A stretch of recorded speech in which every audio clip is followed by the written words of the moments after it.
मेरा नाम प्रिया है। मैं बहुत खुश थी कि मेरी शादी रवि से होने वाली है। शादी घर वालों की मर्जी से ही तय हुई है।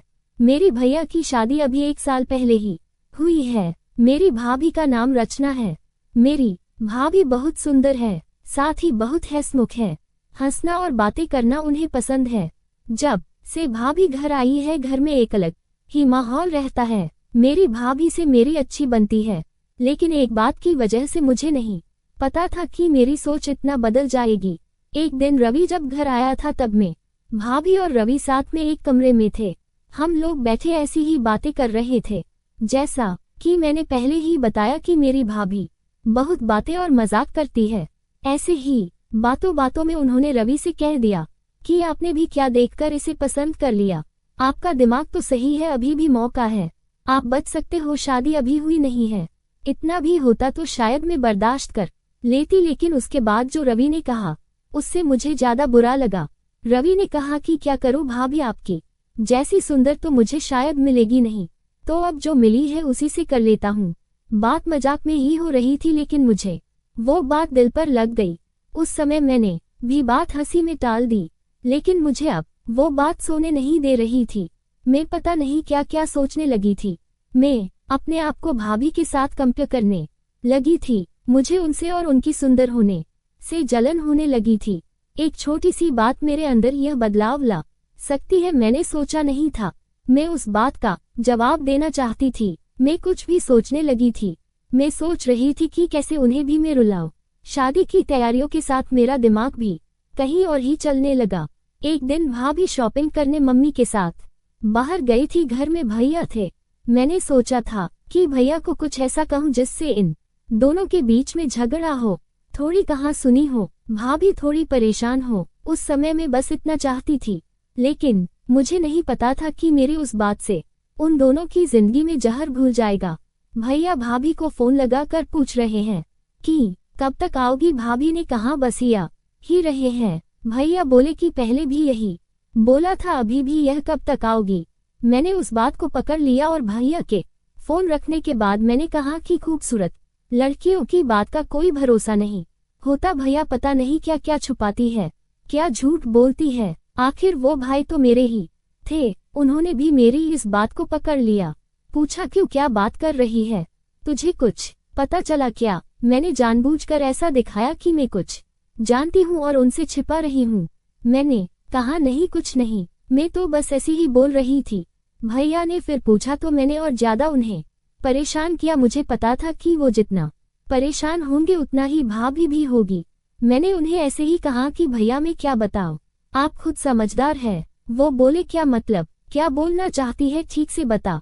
मैं अब क्या कहती, लेकिन अच्छा हुआ कि उसी समय भाभी और मम्मी वहां आ गए और बात टल गई।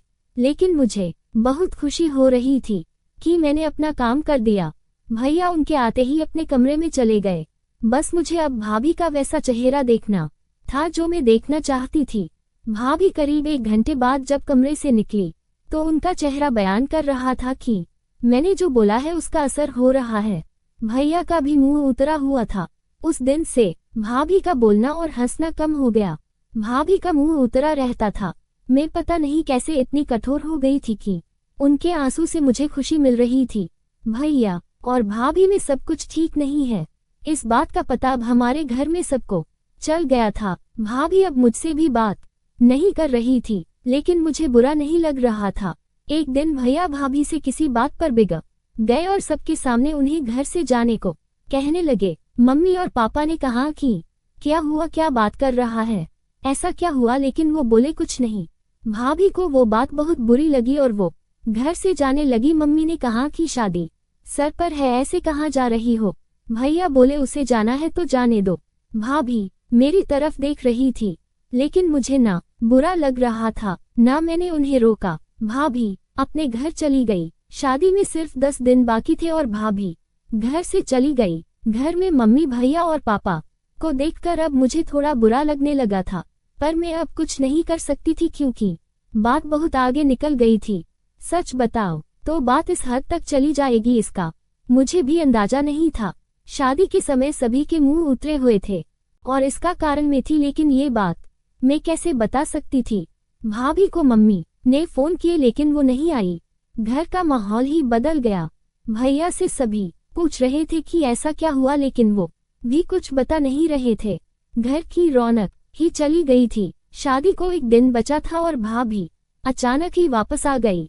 भाभी को देखकर मम्मी खुश थी। मैं अभी भी भाभी से बात नहीं कर रही थी, सोच रही थी कि किस मुंह से बात करूं। मेरी वजह से भाभी इतना परेशान जो हुई। भाभी खुद ही मेरे पास आई। मैंने बोला आप आ गई? वो बोली हाँ। मैंने सोचा कि अगर मैं नहीं आती तो तुम्हें तैयार कौन करता। भाभी ने ऐसा कहा तो मैं रोने लगी।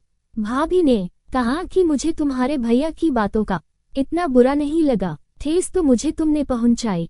मैं घर से भी तुम्हारी वजह से गई थी। मैंने सोचा था कि तुम मुझे फोन करके बुलाओगी, लेकिन तुमने ऐसा नहीं किया। मुझे नहीं पता तुमने ऐसा क्यों किया, लेकिन मैं तुम्हें एक बात समझाना चाहती हूँ। अब तुम्हारी शादी होने वाली है, तुम दूसरे घर जाओगी। कुछ ऐसा मत करना जिससे बाद में तुम्हें पछतावा हो। मैंने भाभी को कहा कि मैं भैया को बता देती हूँ कि वो मजाक था। भाभी बोली तुम उसकी चिंता मत करो। उन्हें अगर अपनी पत्नी पर विश्वास नहीं तो यह उनकी गलती है, तुम्हारी नहीं। मैं उनसे निपट लूंगी। शादी का समय है, तुम खुश रहो। भाभी के आते ही घर में रौनक आ गई। इस गलती ने मुझे बहुत कुछ सिखाया। मेरे अंदर की जलन और ईर्ष्या को खत्म कर दिया। मेरे अंदर एक डर पैदा कर दिया कि मैं कहीं गलती से भी किसी के साथ कुछ गलत ना कर दूं। भाभी मेरी जैसी नहीं है, मुझे पता है वो भैया को भी संभाल लेंगी। मैंने भाभी के साथ इतना कुछ किया, लेकिन उन्होंने अपना फर्ज नहीं भूला, ना ही यह बताया कि ये सब मेरी गलती है। ऐसी भाभी सभी को मिले। आपको ये कहानी कैसी लगी कमेंट कर हमें जरूर बताएं। इसी तरह की कहानियां आपको यहाँ मिलेगी तो बने रहिए हमारे साथ।